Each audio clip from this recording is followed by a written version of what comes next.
வணக்கம் நேயர்களே, இது சேனல் ஜி. இன்றைய நிகழ்ச்சியில் பால ஜோதிடம் வார இதழில் வெளியான வெளிச்சத்திற்கு வாங்க தொடர்.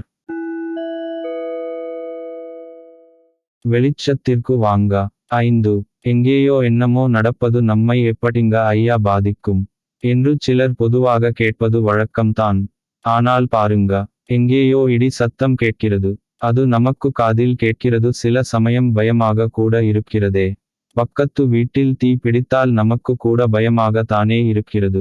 கொரோனா காலத்தில் பக்கத்து வீட்டில் தட்டி கட்டி நோட்டீஸ் ஒட்டி விட்டால் பயம் நமக்கு இல்லாமலா இருந்தது என்று யோசித்து பாருங்கள். அப்படின்னா இந்த கிரக பெயர்ச்சி கூட அப்படியா என்று சொல்ல வருகிறீர்கள், புரிகிறது. இதில் கூடுதலாக சில செய்திகள் உள்ளது, அதை சரியாக புரிந்து கொள்ளுங்கள். அதாவது அதிசார பெயர்ச்சி ஒரு ராசி கட்டத்திற்கு குறிப்பிட்ட கால அளவுக்கு முன்பாகவே செல்வது. இயல்பு பெயர்ச்சி இது சரியான கால அளவில் இடம் பெயர்வது. வக்கிர பெயர்ச்சி இது ஒரு ராசி கட்டத்திற்கு பின்னோக்கி செல்வது. இப்படி தான் இந்த ஆண்டு சனி அடுத்த சில மாதங்களில் அதிசார பெயர்ச்சியாக பயணிக்கிறது. 9 கோள்களில் தலைமை கோளாக சொல்லப்படும் சூரியன் மாதத்திற்கு ஒரு ராசியில் இருந்து அடுத்த ராசிக்கு பயணப்படுவதை தான் மாத பிறப்பு என்று சொல்கிறோம். சங்கராந்தி என்று பண்டைய வழக்கத்தில் சொல்லுவார்கள்.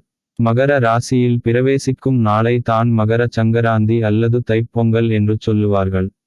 மேஷ ராசியில் சூரியன் பிரவேசிப்பதை தான் சித்திரை என்றும் தமிழ் வருட பிறப்பு, தமிழர் பிறந்த நாள் என்றும் கொண்டாடுகிறோம். இந்த கிரக பெயர்ச்சியில் இந்த வாரம் முக்கியமாக சொல்ல வருவது என்ன என்றால் ஆனியும் பங்குனியும் தான். அட, அதில் என்ன விசேஷம் என்று கேட்கிறீங்களா? நாம் வாழ ஒரு இடம் தேவை. அது வாடகை வீடாக இருந்தால் தான் என்ன? கல்லை கொண்டு கட்டி வாழும் சொந்த வீடாக இருந்தால் தான் என்ன?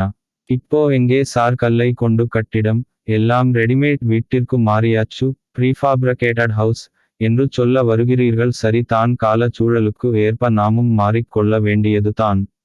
வாழும் இந்த வீடு மாறுவதை இந்த வாரம் சிந்திக்கலாம். ஆனி, அடியீடேல், குனி, குடிப்புகள் என்பது சோதிட பழமொழி. இதில் சொல்ல வருவது என்ன என்றால், ஆனி மாதம் கடைக்கால் தோண்ட கூடாது, கட்டிட வேலை தொடங்க கூடாது. பங்குனி மாதம் கிரக பிரவேசம் போன்ற புதுமனை புகுதல் அல்லது வாடகை வீடாக இருந்தால் இடம் மாறுதல் கூடாது என்பது தான். இதெல்லாம் பழமொழி, அதை தூக்கி ஓரமாக வையுங்கள் என்று யாராவது சொன்னால் அவர்களுக்கு தான் இந்த வார சிந்தனை. அடிப்படையில் 2 சோதிட விஷயத்தை தெரிந்து கொள்வோம். 1 கோணம். இது 1, 5, 9 என்பது நமக்கு தெரிந்து இருக்கும். இதில் அறம், பொருள், இன்பம், வீடு என்று 4 கோணங்களை கருத்தில் கொண்டு சிந்திக்க வேண்டும். மற்றது கேந்திரம். இது 1, 4, 7, 10 என்பதை நாம் அறிந்து இருப்போம். கேந்திரம் என்பது இடம். இது ஆக்கல் 1, 4, 7, 10, காத்தல் 2, 5, 8, 1, 1, அழித்தல் 3, 6, 9, 1, 2 என்ற கருத்தில் கொண்டு சிந்திக்க வேண்டும்.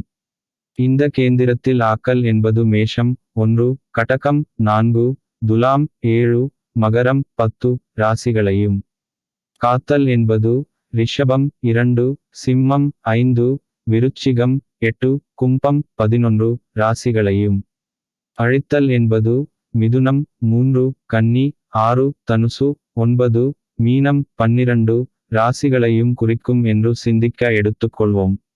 இதில் அழித்தல் என்ற வரிசையில் வரும் ராசிகளில் சூரியன் பிரவேசிக்கும் காலம் மிதுனம், ஆனி, கன்னி, புரட்டாசி, தனுசு, மார்கழி, மீனம், பங்குனி என்பதை இங்கே சொல்லாமலே புரிந்து கொள்ள முடியும் இல்லையா?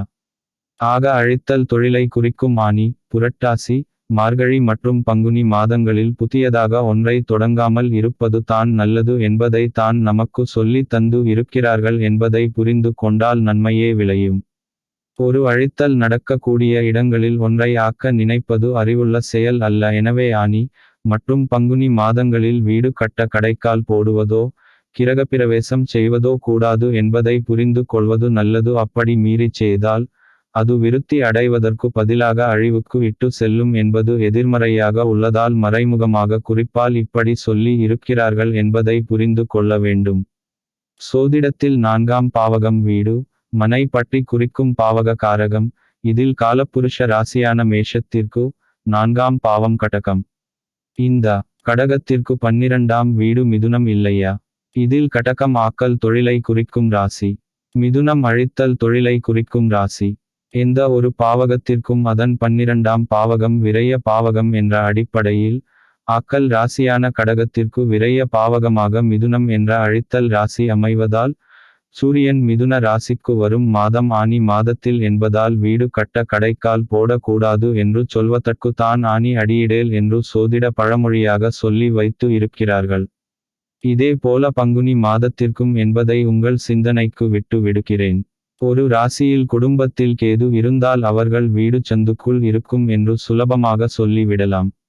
என்றாலும், வீடு என்பது வாழும் இடம், அது சிறப்பாக இருந்தால் மட்டுமே மன நிம்மதியுடன் மகிழ்ச்சி பொங்க வாழ முடியும் என்பதை புரிந்து கொள்ளுங்கள். கல்லும் மண்ணும் கலந்த கட்டிடத்தில் வாழ்வது இருப்பிடமாக இருக்கலாம், ஆனால் அன்பும் பாசமும் கலந்த இடம்தான் வாழ்விடம். அங்கே தான் மகிழ்ச்சியும் வளமும் பொங்கி பெருகும்.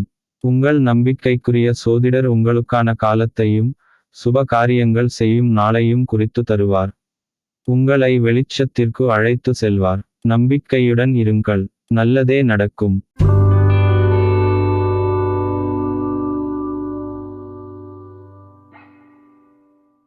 அன்பு நேயர்களே, உங்கள் சேனல் ஜியில் தினம் ஒரு நிகழ்ச்சி ஒளிபரப்பாகி வருகிறது. உங்கள் கருத்தை எங்களுக்கு எழுதி அனுப்புங்கள். எழுதி அனுப்ப வேண்டிய முகவரி: podcastchannelg@gmail.com.